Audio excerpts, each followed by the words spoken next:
Halo semuanya, Assalamualaikum warahmatullahi wabarakatuh. Perkenalkan, nama aku Naura Iza Azara dengan NIM 415190171, mahasiswa Universitas Mercubuana, Fakultas Ilmu Komputer. Video ini untuk memenuhi ujian akhir semester mata kuliah Deep Learning pada kelas hari Rabu pukul 7.30 kelas D308 yang diampu oleh dosen Bapak Siswanto MM Mkom. Di video ini akan memaparkan jawaban dari pertanyaan soal nomor 3 sampai dengan soal nomor 4. Yuk simak video ini sampai selesai. Nah, yuk teman-teman langsung saja kita mulai untuk melihat jawaban soal nomor 3 dan 4. Dimulai dari soal nomor 3, soalnya adalah jelaskan mengenai Convolutional Neural Network atau CNN berdasarkan A. Konsep kerja CNN. CNN memanfaatkan proses konvolusi dengan menggerakkan sebuah kernel konvolusi atau filter berukuran tertentu ke sebuah gambar. Lalu komputer mendapatkan informasi representatif baru dari hasil perkalian bagian gambar tersebut dengan filter yang sudah digunakan. Nah, cara kerja dari convolutional layer yaitu ada 3. Lapisan konvolusional, yaitu dalam jaringan secara konvolusional, blok bangunan utama adalah lapisan konvolusional. Convolutional layer adalah proses dasar penerapan filter ke input untuk menghasilkan aktivasi. Yang kedua adalah pooling layer. Tujuannya adalah untuk secara bertahap mengecilkan ukuran spesialis representasi untuk mengurangi jumlah parameter dan komputasi dalam jaringan. Lalu yang terakhir ada lapisan padat atau jaringan neural terhubung penuh. Setiap neuron di lapisan menerima informasi dari semua neuron di lapisan sebelumnya dan membuatnya terhubung dengan rapat.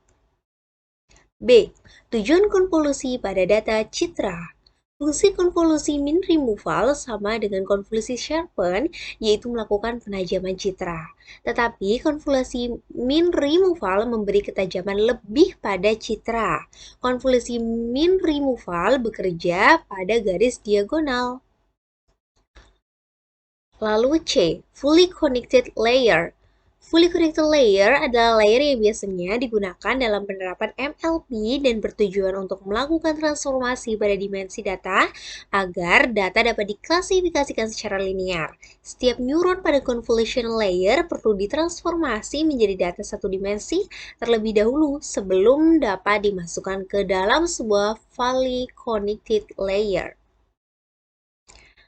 Beranjak ke soal nomor 4. Jelaskan mengenai Recurrent Neural Network atau RNN berdasarkan A. Masalah yang dapat diselesaikan oleh RNN. Masalah yang dapat diselesaikan oleh RNN dapat kita lihat pada speech recognition. Speech recognition atau ASR, Automatic Speech Recognition, merupakan teknologi di mana mesin dapat mengenal apa yang diucapkan oleh kita. Cara yang dilakukan RNN agar dapat menyimpan informasi dari output sebelumnya dalam menggunakan looping, sehingga output dari percobaan sebelumnya tetap dapat tersimpan. Contoh speech recognition menggunakan RNN adalah pengenalan ucapan pada bahasa daerah. Selanjutnya, contoh yang lain ada mesin translation dan sentiment analysis. Mesin translation adalah sebuah mesin penerjemah, sebuah media yang dapat melakukan pemindahan bahasa satu ke bahasa yang lain. Kita dapat menggunakan RNN dan NMT untuk machine translation.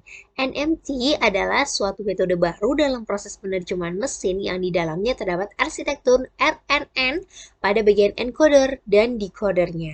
Lalu contoh yang terakhir adalah sentiment analysis. Analisis sentimen merupakan proses untuk melakukan klasifikasi apakah sebuah tulisan memiliki emosi positif, netral, atau bahkan negatif. Metode RNN dengan Long Short Term Memory atau LSTM merupakan salah satu model deep learning yang dapat digunakan untuk melakukan klasifikasi sentimen. Metode ini dapat memproses data secara spesial seperti teks, suara, dan video. B. Persamaan dan formula RNN. Persamaannya dapat kita lihat seperti gambar yang sudah tertampil pada slide, di mana F adalah fungsi aktivasi nonlinear non-linear dan dapat diturunkan. Lalu formulanya juga dapat dilihat pada gambar. Berikut ini ialah keterangan dari simbol-simbol pada formula, di mana xt adalah input pada time step. Misalnya, X1 dapat menjadi one hot vector yang sesuai dengan kata kedua dari sebuah kalimat yang sedang diproses pada formula RNN. Lalu ST sendiri adalah hidden state pada setiap time step T, lalu OT adalah output pada step T. Misalnya, jika kita ingin memprediksi kata selanjutnya pada sebuah kalimat, maka OT merupakan vektor probabilitas di seluruh kosakata dalam database yang sudah kita miliki. Next, C. Training pada RNN menggunakan metode backpropagation. BPNN merupakan algoritma pelatihan yang terawasi dan digunakan oleh percepatan dengan lapisan jamak untuk mengubah bobot-bobot yang terhubung dengan neuron-neuron yang ada pada lapisan tersembunyinya. Training pada RNN menggunakan metode BPNN dapat dilakukan melalui beberapa tahap loh. Yuk kita simak beberapa tahap-tahapnya. Yang pertama, membagi data menjadi dua bagian, yaitu data latih dan data uji. Selanjutnya, menormalisasikan data input dan data target. Selanjutnya lagi, membangun jaringan BPNN dan RNN tipe Elman. Lalu, melakukan pelatihan dan pengujian data atau data training.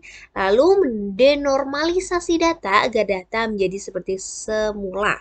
Setelahnya, menentukan model terbaik berdasarkan MSE dan MAPE, lalu melakukan uji kesesuaian model dengan pelatihan plot regression pada tahap pelatihan, dan juga melakukan peramalan untuk beberapa periode berikutnya dengan model terbaik pada BPNN. Yang terakhir adalah menghitung akurasinya.